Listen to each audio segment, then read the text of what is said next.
Bahor mavsumi boshlanishi bilan poytaxt bozorlariga yangi mevalar chiqa boshladi. Bugun biz bozorda gilos, dovcha va qulupnay singari mevalarning narxini o'rganamiz hamda sotuvchilar va xaridorlar bilan suhbatlashamiz. Ichiga yo 9 ta dona yo 10 ta dona bo'ladi. Qidirganlar uchun mana arzon qilib qo'yman. Boshqa joylarga 400 ming.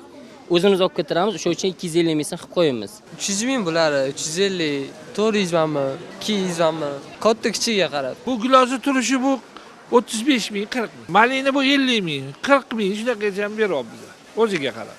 1 kilosi 150 ming mana. Sredniylar 200 ming, 250 ming. Mangolan narxi 70 ming so'm donasi. Anisi bor 60 ming so'm donasi. Kichkinachalari bor 30 ming, 35 ming so'm holatiga qarab. Shaftoli narxi 250 ming so'm. Malina 70 ming pochkasi. Mevalarning narxi sizni qoniqtiryaptimi? Ha, qoniqtiryapti. Hozir bayramga biroz qimmatlashgan. O'zi hammasi aytibdi, narxlarim yaxshi qulay ish qilib. Sal qimmatroq. Hozir faqat oladigan o'zi shu olma, anor yaxshi narxlari, mandarin. Qolganlari qimmatroq. Kelishtirib berishyapti. Yaxshi narxlar, normalniy. Qaysi biridir qoniqtiryapti, qaysi biridir yo'q, shunaqa. Endi bizning sharoitga qimmat. Bizning holatlar. Endi o'zimizni olmalar, yeyishga olmalar arzon, lekin dasturxonga qo'yadigan narsalar qimmat. Stolga qo'yadigan. Olma hamma narsa. Qulupnaylar hozirgi bunaqa oylarda sal qimmat bo'lishi mumkin, lekin narxi arziydi shunga. Endi kimga qanaqa? Endi yaxshi topayotgan odamga yaxshidir. Oylikka qarab yashayotganga qimmatli qiladi. Qulupnay narxini ko'ryapsizlar, 50 ming, 60 ming, 70 ming deyapti. Kichik idishini. Normalniy, unaqa qimmat emas. Me'yorida. Ozgina qimmat.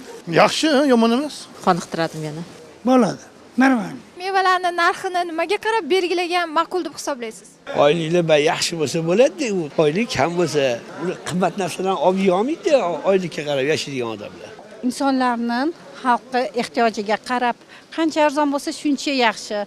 Hozir oyliklar, maoshlar juda katta emas. Endi sifatiga qarabda endi. O'zimizga baribir yaxshi-da. Sifatda ham xalq uchunchiga qarab ham qilish kerak baribir. Doimiy bir standart bo'lsa yaxshiroqda, chunki bayramda ham xalqimizni cho'ntagiga qarab savdo qilardi.